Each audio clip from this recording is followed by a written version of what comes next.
Cindy a connu le coma, la perte de son nourrisson et la chaise roulante, des épreuves qui ont affecté sa vie. C'est pourquoi aujourd'hui elle est considérée comme une personne en situation de handicap. Après 4 ans sans activité professionnelle, elle reprend enfin une vie active. Nous avons suivi une dizaine de stagiaires qui, comme elle, ont participé à un stage de réinsertion. On a un centre de formation dans un premier stade qui est à Porte de Champéret et dans le deuxième stade où les gens qui ont envie de continuer viennent au siège même de la radio. Le centre de formation Sino, situé Porte de Champéret, accueille des stagiaires coupés du monde du travail. Pendant cette semaine, ils réapprennent à s'exprimer en public, à prendre confiance en eux et à travailler en équipe. C'est un stage de remobilisation professionnelle, donc c'est les réflexes du travail, c'est-à-dire se lever, avoir des horaires à respecter, avoir des contraintes de travail. C'est pas évident de reprendre ce rythme-là quand on a été peut-être isolé pendant quelques années. Depuis sa naissance, Didier est atteint d'une méningite cérébrospinale qui provoque des troubles de la mémoire et des problèmes d'allocution. De tous ces dessins d'enfants que neige, je n'ai pu traverser la fraîcheur de À sa maladie s'ajoute une dégénérescence musculaire qui s'est déclenchée il y a 20 ans et qui l'empêche d'accomplir des actes de la vie de tous les jours. Pourquoi avez-vous choisi de faire un stage au centre de formation Sino ? J'ai postulé pour déjà pour voir de nouvelles têtes et puis de ne pas rester chez moi, quoi. Encadré par des intervenants et à travers différents modules, radio, théâtre et vidéo, les stagiaires apprivoisent leur handicap grâce au contact avec les autres. Prends tes repères avec tes pieds. Tu vois, tu n'as plus tes repères visuels, il faut travailler avec ses pieds, il faut travailler avec ses autres sens.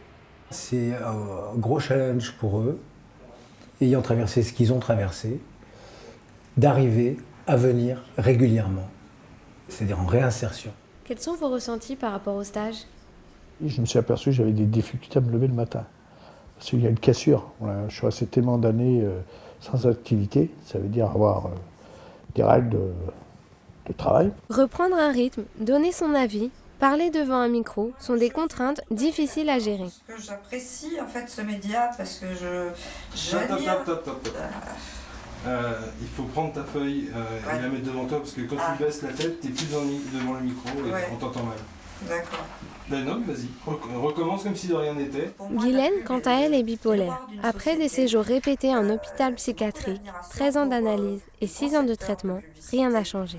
Une maladie diagnostiquée suite à une addiction à l'alcool qui l'a longtemps affectée dans sa vie professionnelle et quotidienne. Aujourd'hui, elle se sent prête à retrouver du travail. En quoi le stage peut-il vous aider ? M'aider à m'exprimer, tout simplement, à l'oral, parce que je n'ai jamais pratiqué ça. J'ai beaucoup pratiqué d'écrit. Et lever des inhibitions que j'ai toujours eues avec la prise de parole. Pendant les premiers débats, la prise de parole n'est pas spontanée. Mais le truc, c'est que vous n'avez pas réagi les uns sur les autres, à part Julie qui l'a fait un petit peu. Il faut réagir sur ce que disent les autres. On aborde tous les thèmes qui les intéressent. C'est-à-dire que c'est vraiment eux qui font le programme du stage. Il y a évidemment des fondamentaux. Moi, j'ai des objectifs à remplir, mais tous les ingrédients viennent d'eux. Au fil des semaines, les stagiaires évoluent. Pourtant, des progrès restent à faire. Ça fait passer énormément d'émotions au début dans le par cœur, vraiment, avec une énorme présence théâtrale. Après, effectivement, quand on le lit comme ça, c'est toujours un petit peu bâclé, parce que j'ai des circonstances atténuantes. Non, mais je cherche pas les circonstances J'ai atténuantes. la méningite cérébrospinale et par exemple, j'ai un aide-mémoire pour les calculs, le français, et je le sais. Malgré ses difficultés de mémorisation, Didier est à l'aise dans l'improvisation et n'hésite pas à participer. Je vais me marier avec ta copine, ta nouvelle femme tu vas crever. Et je t'achève avec un pied. Vous, en tant que passager, vous devez réagir à ce qui est dit par les pilotes et ce qui est dit par nos deux hôtesses. Non mais steward. Donc, attends, c'est qu'en fait on organise des petites impros en une seule grosse impro. Les gens s'ouvrent de plus en plus, ont de plus en plus le sourire, sont très à l'aise les uns avec les autres. C'est vraiment là où ça se voit ce qui s'est passé pendant le stage. Allez-y. Ouais, bien. Hop, ça y est, stabilise, il se stabilise. Oh la vache. Oh là là, c'est quoi Ici, c'est le commandant de bord, le commandant speaking. Donc, nous commençons le vol, nous serons à Rio dans à peu près 8 heures, si tout va bien. Croisez les doigts. Par exemple, l'impro qu'on a vu là sur l'avion n'aurait pas été possible dans les premiers cours parce qu'ils auraient été un peu gênés, un peu... Là, on les voit beaucoup plus à l'aise ensemble, travailler ensemble et être... sur le visage, ça se voit. Avant chaque session, une psychologue réalise un entretien avec le stagiaire et fixe des objectifs pédagogiques. C'est un monsieur, moi, qui m'est apparu au cours du premier rendez-vous dans un état un petit peu de désespoir et de révolte, du coup, enfin, un désespoir qui se transformait en révolte par rapport à la société, avec un discours qui tournait rapidement en boucle sur la société qui n'accepte pas les personnes en situation de handicap et qui ne l'accepte pas. Une société indifférente au handicap. Pourtant, une personne sur 4 sera atteinte un jour d'une maladie psychique. Comment définiriez-vous le monde du travail ? Le monde du travail, son handicapophobe, ça j'en suis convaincu. Ça vous révolte ? Oui, parce qu'ils ne disent pas en face, quoi. On ne vous prend pas parce qu'on a peur qu'on vous tombe malade. 99% qui ne vont pas donner de chance aux personnes handicapées, parce que je le suis. Il n'y en a qu'une. La GFIP, dont la mission est d'aider à l'insertion professionnelle des personnes handicapées, recense que 43% des entreprises ne respectent pas le quota parmi leurs salariés. 8% d'entre elles préfèrent payer une contravention. Allez les enfants.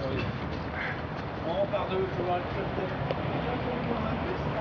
Le stage se concrétise par l'enregistrement d'une émission radio à Vivre FM, qui a pour particularité d'employer 45% de personnes en situation de handicap. On a eu la radio parce qu'on parle de tous les handicaps en général et on embauche beaucoup, on fait avec et pour les personnes handicapées. Ça, c'est le studio dans lequel vous avez enregistré. C'est exactement comme à Sino. Donc on leur montre, on leur donne la preuve qu'ils sont capables de... Et ça vraiment en 2, 3 mois, 4 mois, c'est vraiment le jour et la nuit et les gens évoluent très vite et ça moi, je les admire beaucoup. Je pense qu'on a quitté notre petit studio du centre de formation Sino pour se retrouver ici dans le grand studio de Vivre FM où vous officiez habituellement pour la santé mentale.